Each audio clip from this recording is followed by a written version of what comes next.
La peligrosa dicotomía. Repite conmigo, dicotomía. Dicotomía. Una palabra bien rara, ¿no? Pero lo que significa dicotomía es dos partes que son opuestas o excluyentes entre ellas, ¿no? Dos partes opuestas, el bien y el mal, blanco, negro, acá ¿qué sería? Alianza Perú, Alianza la U. ¿Quiénes son de la U acá? Ay, muy bien. ¿Y los de Alianza Perú?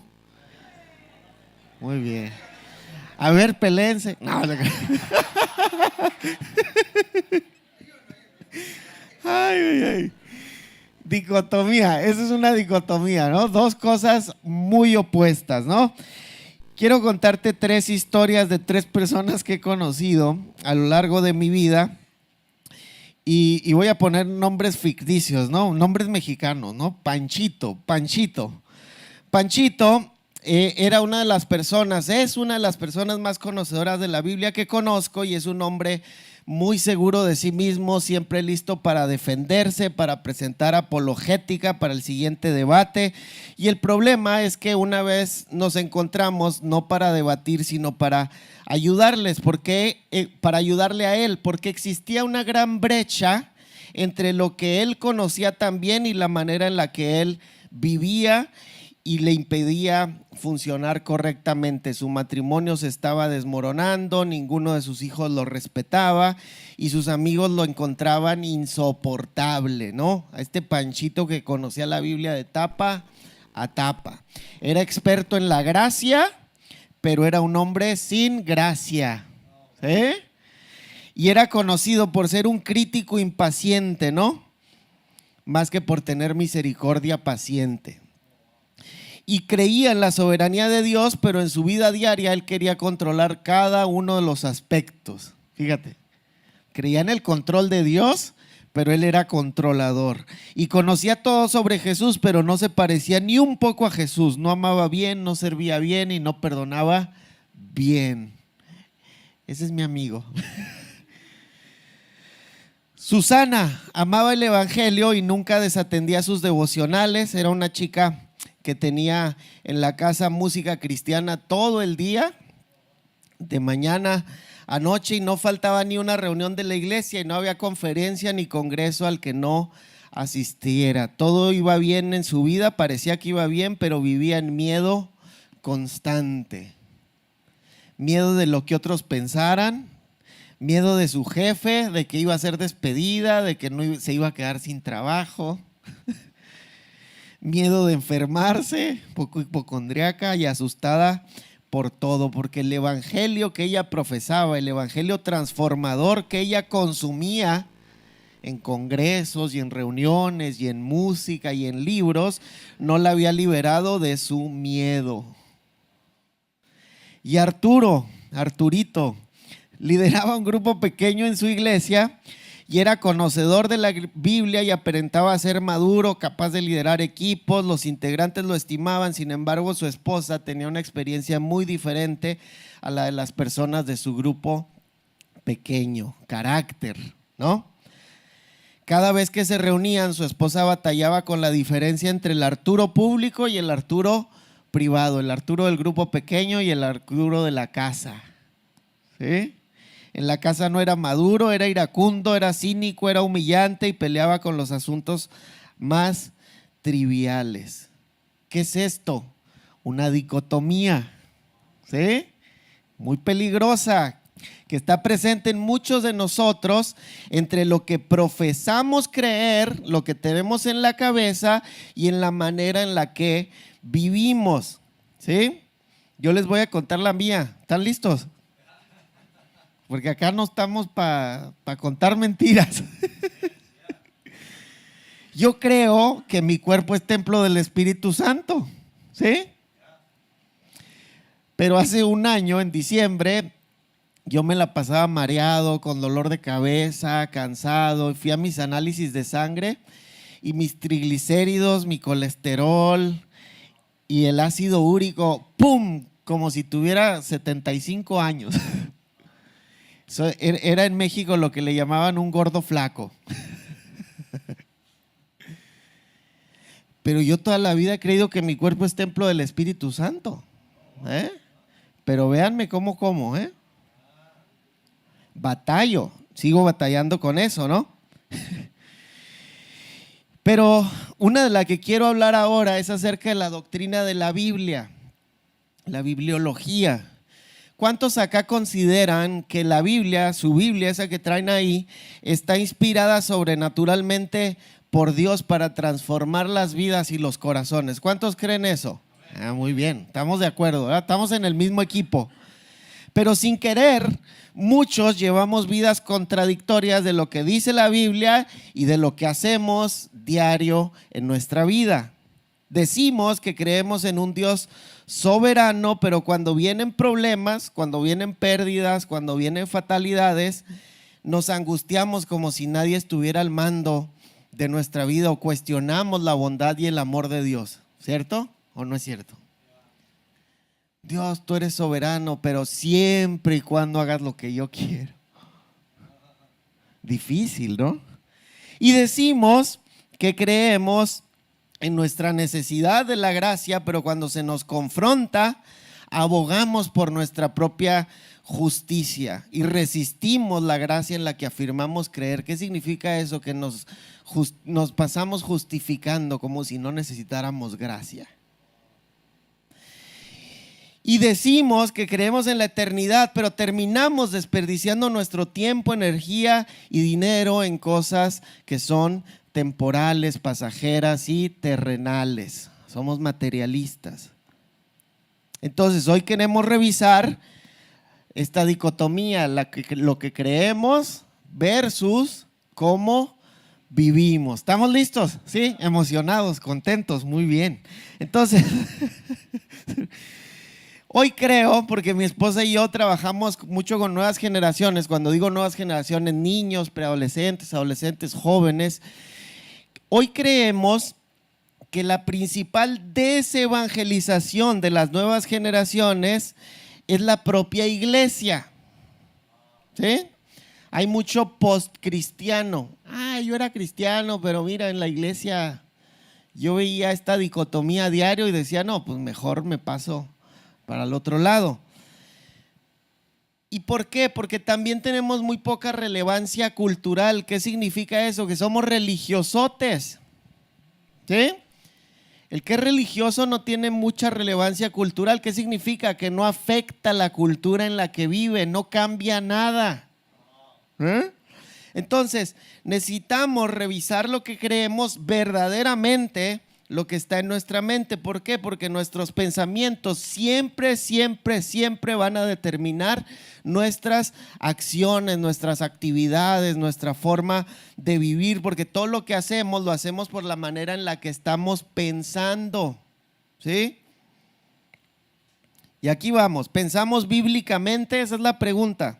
¿Estamos pensando bíblicamente? ¿Tenemos un cristianismo bíblico, práctico o puramente religioso? Un cristianismo religioso, tradicional, cultural.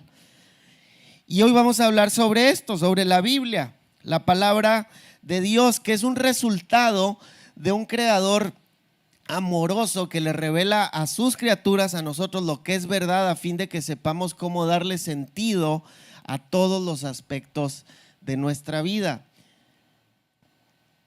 Si bien decimos que tenemos la creación, ¿verdad? Y nadie puede negar que hay un creador y la majestuosidad, el ajuste fino del universo, que es de los argumentos más potentes contra el ateísmo, contra la inexistencia de Dios. Dios no se quedó ahí porque dijo, hay muchos temas donde mis criaturas no van a entender muy bien, entonces voy a dejarles una verdad escrita, una revelación escrita, ¿sí? Y eso es la Biblia. Y la Biblia quiere darnos el sentido correcto en las finanzas, en las relaciones, en el trabajo, en la vocación, en cómo crío a los hijos, en cómo me dirijo con mis amigos, cómo me dirijo en el trabajo. Este fin de semana vimos cómo la Biblia nos quiere dar el sentido correcto de la sexualidad, que es sumamente importante hablarlo. Entonces, la Biblia tiene verdades fundamentales sobre todos los aspectos de la vida. Dios nunca quiso que la Biblia fuera un fin en sí misma, sino la Biblia es un medio para un fin. Las doctrinas que se nos revelan en la Biblia tienen el propósito de cambiar nuestro corazón, no nada más de hacer crecer nuestro cerebro, ¿sí? Como Panchito. Entonces la Biblia es un libro de vida dado para fines de vida. No es para fines poéticos ni filosóficos, ¿verdad? Para hablar bonito, para saberme palabras padres. ¿Ah? La Biblia es un libro de vida dado para fines de vida. Y fíjate que dice en Isaías 55:3, es la perfecta analogía que a mí me gusta porque dice algo muy bonito. Dice: en lugar de la zarza crecerá ciprés, y en lugar de la ortiga crecerá arrayán, y será Jehová por nombre, por señal eterna que nunca será raída. Y esta es la ilustración. Si en tu jardín tú siembras un cactus, no vas a decir que si tú sigues regándolo, si sigue lloviendo, se va a convertir en un árbol de manzanas. ¿Cierto o no es cierto? Sería loco, sería ilógico. ¿O cuál es el árbol más común acá de fruta? Manzana, algo así. Y acá con Isaías no diríamos que una zarza bien regada se va a convertir en arrayán, ¿cierto? Este de acá. Entonces, ¿qué es lo que busca comunicar el profeta? El profeta está comunicando una transformación orgánica radical. Significa que la planta que recibe el riego de la palabra de Dios se convierte en una planta completamente diferente. ¿Sí? No es que si riego un cactus se convierte en un mejor cactus. Ay, qué bonitas espinas ¿no? Es el evangelio de la autoayuda. ¿Sí? Sé tu mejor versión. Dios no quiere que seamos nuestra mejor versión. Dios quiere que seamos completamente diferentes. Dios quiere que seamos la versión de Jesús, no la nuestra, ¿sí? Entonces, la Biblia, el propósito de la Biblia no es informar, sino transformarte. De nuevo, es un medio para la transformación radical y orgánica de la persona. El plan de Dios es que cuando la Biblia riegue cada área de nuestras vidas, seamos completamente diferentes, no versiones mejores, ¿sí? Entonces, de nuevo, la Biblia no fue dada para ocupar un lugar en tu cerebro, sino para conquistar tu corazón, para transformar tu manera de vivir. Y eso cambia toda nuestra perspectiva sobre el librito que ahí traemos, ¿cierto o no es cierto? O el app. Es mucho más que una confesión religiosa. ¿Por qué les digo esto, mis hermanos? Porque yo veo un peligro en este tiempo, sobre todo en el país de donde venimos nosotros, que se está propiciando o popularizando un cristianismo secular, un cristianismo tradicional. Allá en México es un país muy católico y toda la gente es católica y eso no significa absolutamente nada, ¿verdad? Entonces vemos crecer el cristianismo y ahora todo el mundo es cristiano, pero tampoco significa absolutamente nada. ¿Por qué? Porque no hay una transformación radical.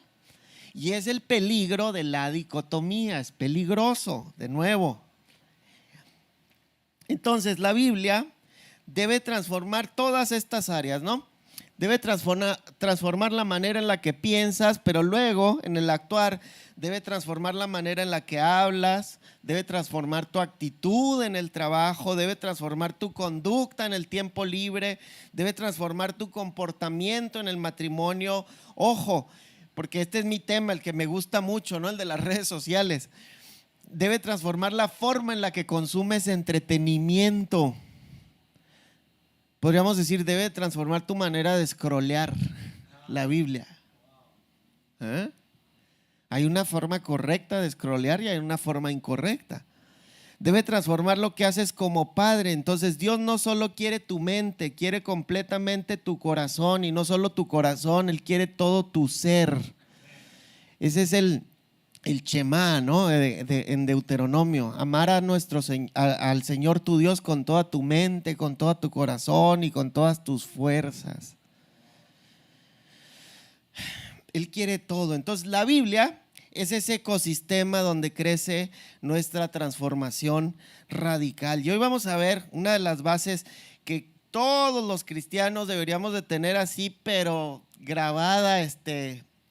Si te dejan tatuarte, te la tatúas. A mí no me dejaban, entonces. Pero 2 Timoteo 3, 16 y 17. Si no la tienes todavía subrayado, subráyalo, grábatelo como quieras, pero grábatelo.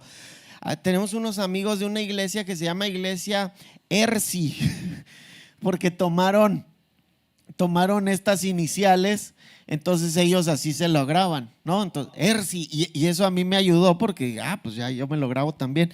Y ahorita vamos a ver qué dice esta palabra. Dice, toda la escritura es inspirada ¿por quién?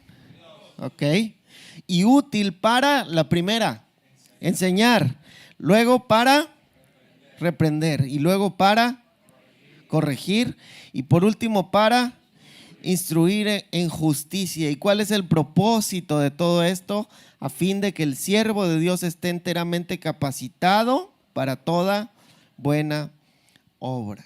Entonces hoy quiero analizar y reflexionar contigo 4 formas en las que la Biblia debe operar en la transformación radical de nuestra vida y en la progresión que debe de funcionar, porque aquí, ojo, muchas veces decimos que el orden de los factores no altera el producto. Aquí sí hay un orden, ¿verdad? Y en ese orden, la primera obra transformadora que hace la Biblia es, a ver, fuerte, enseñar. Entonces, la verdad bíblica es la norma educativa por excelencia. ¿Sí? Debemos acercarnos a la Biblia para aprender. Número 1. ¿Por qué? ¿Aprender qué? Aprender quiénes somos, nuestra identidad. Somos pecadores, todos. Entonces, todos necesitamos gracia, ¿verdad? Los que no, los que piensan que no, más todavía. Entonces, si aprendes tu identidad, desde ahí parte todo. Aprendemos para qué fue diseñada nuestra vida, que es nuestro propósito. Una vez que sabemos nuestra identidad, entonces sabemos qué hacer en la vida. Todo lo que hagamos debe de agradar a Dios y debe darle gloria. Aprendemos moral, ¿verdad? Que yo les platicaba en el Congreso que hoy vivimos en una era de anomia donde ya no hay moral, o sea, no hay inmoralidad, no hay moral ni siquiera. Entonces, en la Biblia aprendemos la moralidad bíblica, qué está bien y qué está mal. Entonces, siempre que usted se pregunte, ¿estará bien esto? Hay que ver la Biblia, hay que aprender de ahí, ¿sí? Podemos aprender por qué hacemos lo que hacemos, qué ha salido mal en el mundo con el pecado, cómo lo podemos corregir. El problema es que todos se rigen por alguna norma, por alguna cosmovisión, ¿no? Y todos queremos saber lo que lo que sabemos es verdad. Es decir, que todo el mundo lleva una Biblia que le enseña bajo el brazo, sea la palabra de Dios o sea una de invención personal. Todo el mundo tiene su Biblia, ¿sí? Entonces, cuando usted ve a una persona que hace ciertas cosas, él se está guiando por alguna Biblia. Si tú quieres saber por qué haces lo que haces, debes de ir a la Biblia para aprender por qué lo estás haciendo. ¿Sí? ¿Estamos hasta ahí o no? Muy bien, la segunda forma en la que la Biblia nos transforma es redarguir. Fuerte, repitamos. Redarguir. El redarguir, la Biblia nos enseña una norma, un estándar. Y cuando somos redarguidos es que nos estamos comparando con ese estándar, ¿no? Se nos compara y se determina que de alguna manera falta algo, se hace un diagnóstico. Entonces la Biblia cumple la función de un espejo. Y es en ese orden. Primero aprendemos la norma, luego nos comparamos con la norma, nos vemos en el espejo en el que podemos mirarnos y ver qué es lo que se revela acerca de nosotros a la luz de esa verdad. ¿Sí? ¿Todos tienen espejo en su casa? ¿Sí? Qué peligroso es salir sin verse en el espejo, ¿cierto o no es cierto? Porque luego uno trae acá, ¿cierto? Moco, una lagaña. Entonces a diario nos estamos comparando con el espejo. El espejo de la perfección de Dios nos debe redarguir de que siempre estamos lejos de la perfección de Dios y que estamos en pecado, ¿no? Ahora, ninguna verdad existe en la Biblia para ser vivida como ajena a nosotros. Por eso siempre me gusta iniciar con esta oracioncita que les digo, Dios, háblame a mí, ¿verdad? O sea, que no sea, uy, la predicación de hoy, ¿cómo le hubiera servido a mi compadre? ¿No, hombre? Porque recibimos predicaciones y verdades de manera impersonal. Uy, esto a mí no, este espejo a mí no, no, hombre. ¿Verdad? O sea, todo el espejo de la perfección de Dios es para vivirlo de manera personal. ¿Qué está diciendo Dios acerca de mí, de mi sexualidad, de mis finanzas, de mis relaciones, de la moral, etcétera, ¿no? Entonces la Biblia es una vara medidora en donde comparamos nuestros pensamientos, nuestros deseos, nuestras palabras, nuestras decisiones, nuestras motivaciones, nuestra esperanza, etcétera, etcétera, etcétera, ¿no? La verdad es que cuando una verdad no nos redarguye, una verdad no nos confronta, es una verdad que estamos manejando mal. Podríamos decirlo en términos así, ¿no? Es una verdad fariseica, que era la crítica de Jesús hacia los fariseos. Uy, ellos piensan muy bien, son muy ortodoxos, pero lo hacen muy mal. ¿Cierto o no es cierto? Y ese es el término de religiosidad, ¿no? Allá en Chihuahua, donde yo soy, de la iglesia donde nací, nos da risa a mí y a mi esposa porque a la gente, a nuestra iglesia, los amamos mucho y todo, ¿no? Pero a ellos les gustan mucho las prédicas estas de redarguir, ¿no? De, uy, hoy me dieron unas pedradotas, ¿verdad? O sea, ¿sí o no?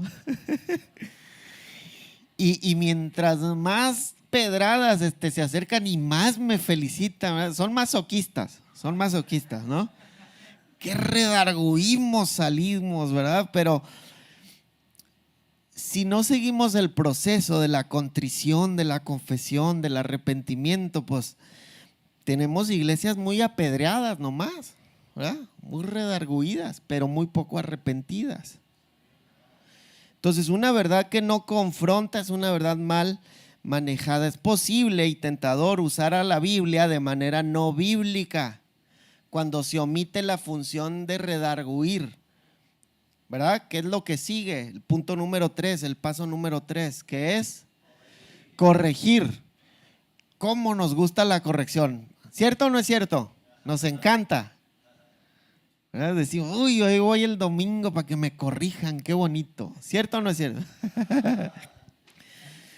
¿Qué es la corrección? Bueno, cerrar la brecha entre mi condición actual y la condición que Dios quiere para mí, ¿verdad? Cerrar ese espacio. La corrección es el proceso mediante el cual la falta o la carencia que se me reveló por medio de la Biblia se confrontan con la norma. Y yo cómo necesitaba predicar esto, porque cómo necesito la corrección a diario. ¿Qué revela esta verdad acerca de mí que necesita ser corregido? O sea, porque si no, luego nos hacemos cínicos, ¿verdad? O sea, yo les digo, sí, mi cuerpo es templo del Espíritu Santo, pero miren cuántos McDonald's me he hecho, ¿verdad? Y ya nos hacemos cristianos cínicos, ¿verdad? O sea, ahora, eso es gracioso, pero imagínense con el chisme, con la crítica, con ser controladores, con ser miedosos, con el pecado sexual. O sea, imagínense que yo como predicador vine, uy, que vieran qué pecados sexuales tengo, qué padre. ¿Cierto o no es cierto? Ahí es donde, ay no, Dios. Necesitamos cerrar la brecha. ¿Cómo se lleva a cabo esa corrección conforme a lo que Dios es? Y a esto se le llama la santificación progresiva. Sí, la Biblia revela que somos pecadores. Es que somos pecadores. Sí, pero pecadores que se están santificando progresivamente, están en un proceso de cerrar la brecha constantemente. Si no omitimos esta santificación o la obra redentora de Dios desde nuestra conversión hasta el momento en que morimos, hay mucha gente que somos expertos en manejar y gestionar nuestro pecado desde el momento de nuestra conversión hasta el momento en el que morimos. Y omitimos todo ese proceso de la santificación progresiva, que es el proceso de comparación, corrección, comparación, corrección, comparación, corrección. Por eso decimos, hay que venir a la iglesia, no hay que dejar de leer la Biblia, porque si no dejamos de compararnos y de corregirnos. ¿Cierto o no es cierto? ¿Qué es lo que dice la Biblia? Que en la comunidad nos exhortamos los unos a los otros. Oye, Ivette, estoy viendo que, oye, Edu, pues, o sea, estás diciendo del McDonald's y sales y te vas directo, o sea, corrige. Y para eso es para lo que sirve la comunidad, la iglesia. ¿Amén o no amén? Ahora, cuidado con la culpa. No vine aquí a culpar, ¿verdad? Porque luego se me da mucho. El diablo culpa y condena, pero el Espíritu Santo convence. Entonces sal con convicción, ¿verdad? No salgas todo agachado. Uy, no, ya me dijeron de todo. Entonces salgamos convencidos de cambiar, convencidos de corregir, así con una alegría de decir, uy, sí, a partir de hoy puede ser diferente. Y vamos a caer y nos vamos a equivocar y todo, pero convencidos de que el Espíritu nos está santificando progresivamente. Yo tengo 10 años casado y le digo, bueno, pues sí he mejorado, ¿no? O sea, poquito, pero mejoro, ¿verdad? Y eso me anima bastante. Y hay áreas donde tengo que mejorar y seguir mejorando y seguir corrigiendo mucho más. Entonces, cerremos la brecha. La cuarta forma, última, en que la palabra nos transforma es instruir, nos instruye. ¿Qué significa la instrucción? Bueno, pues ya es poner en práctica la norma de Dios. ¿Qué nueva lección Dios nos está llamando a poner en práctica a diario? ¿En dónde? Bueno, pues en nuestros pensamientos, en nuestras acciones, en nuestras emociones. Ojo, no debemos dejar afuera nuestras emociones nunca, ¿verdad? Porque esto es holístico, este es el ser completo del ser humano, pensamientos, acciones y sentimientos, porque muchas veces pensamos bien, somos ortodoxos, actuamos bien, pero por las razones incorrectas, ¿sí? Uy, pienso bien que está darle a los pobres y voy y les doy, pero estoy todo triste diciendo, chin, esto cómo me lo pude estar gastando en otra cosa, ¿verdad? Entonces Dios alinea todas estas cosas, la Biblia alinea todas estas cuestiones, que nos propongamos mejorar en lo que hemos fallado y hemos sido negligentes. ¿Estamos bien hasta aquí en la instrucción?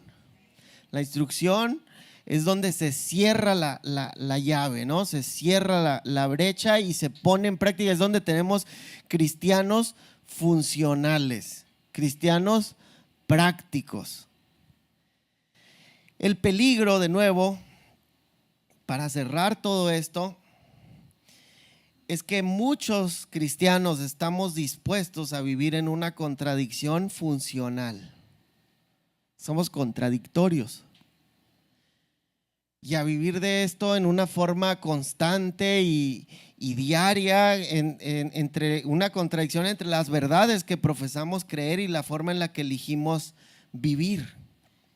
Y aquí he predicado cosas prácticas, ¿no? El ayudar a los pobres, ¿qué dice en el libro de Santiago? La religión pura y sin mancha es ayudar a las viudas y a los huérfanos en sus aflicciones. Sí, lo creo. ¿Lo hago? ¿Lo siento? Contradicciones funcionales. El templo del Espíritu es el cuerpo. Lo creo, sí, pero actúo, lo siento. La regla de oro. Hagan todo con el otro que quieren que él haga con ustedes, ¿verdad? En amor. Otra, de la abundancia del corazón habla la voz. ¿Qué hablo? Se está transformando mi corazón en arrayán, la zarza en arrayán. ¿O sigue de mi boca fluyendo lo que hay en mi corazón? Y otro, sobre toda cosa guardada, guarda tu corazón. ¿De qué está llena mi mente? Mis pensamientos. ¿En qué estoy pensando a diario? Y platicábamos en el efecto porno en la conferencia. Cuando uno está pensando cosas impuras todo el tiempo y pura contaminación, no está guardando su corazón. También es una contradicción funcional. Hemos aprendido a funcionar en medio de la contaminación sin guardar nuestro corazón, sin vigilar nuestra mente. Entonces, por último, las verdades en las que creemos son las verdades que vivimos, porque una verdad que no se vive es una verdad en la que no se cree. Al final del día es eso, ¿no?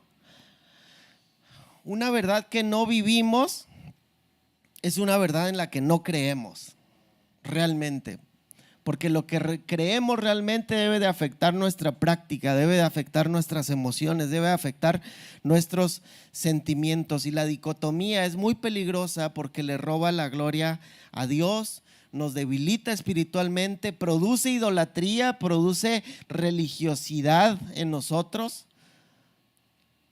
produce hacernos fariseos, produce flojera moral también, nos hace cínicos, daña las relaciones y fractura la dinámica espiritual dentro de la iglesia. Por eso es peligroso, porque le da al diablo el acceso a nuestro corazón y a nuestra vida. Entonces veamos esa brecha, hermanos. Hoy Dios nos está invitando a ver esa brecha en nuestra vida. Algunos lo confesamos y nos arrepentimos, pero el arrepentirse no es nomás en la mente, ¿verdad? Es cambiar de acción, cambiar de rumbo. Pero algunos otros hemos aprendido a vivir con las brechas por tanto tiempo que ya ni nos incomodan. Ojo. Y cierro con esta historia muy famosa de la Biblia con el profeta Jonás. ¿Se acuerdan qué le pasó? Dios le hace un encargo y él reniega el encargo, se sube en otro camión. Entonces el camión se poncha y dice: no, pues vamos a aventarlo, ¿verdad? Para acá. Ah, pues aquí hay un lago, vámonos, pum, lo avienta. Y se lo traga un pez, y aquí está una pintura muy bonita de cuando el pez lo escupe. De hecho, muy bonito. Este pescado es como el que comimos hace poquito acá.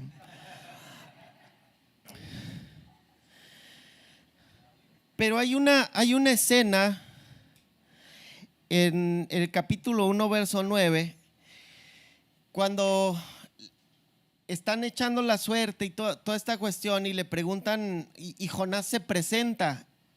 Y su carta de presentación es esta, muy bonita: soy hebreo y temo a Jehová, Dios de los cielos. ¿Se fijan?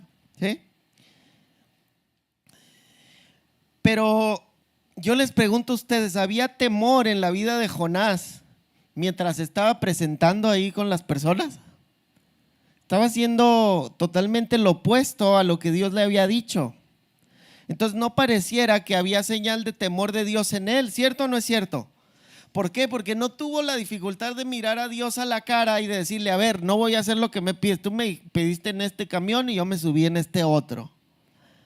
Y luego se presenta y soy hebreo y temo a Dios. ¡Ah, caray! Órale, qué padre. ¿Y qué haces aquí? ¿Verdad? Porque no tuvo la dificultad de hacer lo opuesto a lo que Dios le había pedido. Y esta es una brecha enorme entre la confesión cultural de Jonás, que era cierta, era hebreo, y los hebreos se supone que temen a Dios. Pero ahí está la brecha entre su confesión y la realidad de cómo respondió y cómo eligió vivir su vida. El temor del que Jonás habló era más bien una abstracción cultural. ¿Recuerdan que les hablé del cristianismo cultural? Se dirá: soy cristiano. Ah, órale. ¿Y qué haces aquí? ¿Me explicó? No. Esas confesiones carecen del poder transformador del acto de creer. porque creer lleva a la sumisión dispuesta a Dios. Cierra tus ojos, vamos a reflexionar en qué vamos a hacer. ¿Qué vamos a hacer a partir de hoy? ¿Cómo me está enseñando la Biblia? ¿Cómo me está redarguyendo? ¿Qué cosas me está enseñando a corregir? ¿Y qué es lo que me está instruyendo a hacer a partir de hoy? Siempre debemos reflexionar y saber si las Escrituras están iluminando nuestros pensamientos, nuestros deseos, nuestras motivaciones, nuestro corazón. Y reflexiona ahí en tu corazón, en oración. Reflexiona estas preguntas. Yo pienso en la manera en la que la Biblia me ha enseñado a pensar. Pienso en la manera en la que la Biblia me ha enseñado a pensar. ¿Valoro lo que la Biblia me enseña a valorar? ¿Valoro lo mismo que valora el corazón de Dios? ¿Amo lo que la Biblia me enseña a amar? ¿Acepto el tipo de persona que la Biblia ha declarado que quiere que yo sea? ¿Lo acepto? ¿O todavía hay alguna cuestión, un conflicto de lealtad entre lo que la Biblia me llama y en lo que yo quiero para mí mismo? Reflexiónalo. Cada uno de nosotros, ese conflicto de lealtad es en diferentes áreas, en las finanzas, en el matrimonio, en la sexualidad, en la vocación. ¿Hay algún conflicto de lealtad? ¿Deseo lo que la Biblia me ha enseñado a desear? ¿Elijo lo que la Biblia me aconseja elegir? ¿O existen lugares donde ya me acostumbré a la dicotomía, a la contradicción entre lo que profeso creer y en mi manera de vivir? Dios, hoy te pedimos, Señor, que nos ayudes, que nos sigas enseñando de una manera correcta qué hay que hacer, que nos redarguyas, Señor, que nos muestres como en un espejo qué es lo que está mal en nuestra vida, Señor, que muchas veces corrijas las cuestiones que son más nuestras y que nos aferramos y queremos salirnos con la nuestra, con nuestra perspectiva, con nuestra cosmovisión, y no hemos aceptado la tuya, no hemos aceptado tu propuesta, no hemos aceptado lo que tú nos dices que amemos, el camino que tú nos dices que caminemos, Señor. Y por último, que nos instruyas en el camino de la práctica, Señor, de un cristianismo funcional que afecte a todos los que están a nuestro alrededor, pero principalmente que afecte nuestro corazón y que afecte todo nuestro ser. Y todo esto te lo pedimos en el nombre de Jesús y por el poder del Espíritu Santo. Amén y amén. Muchas gracias, hermanos.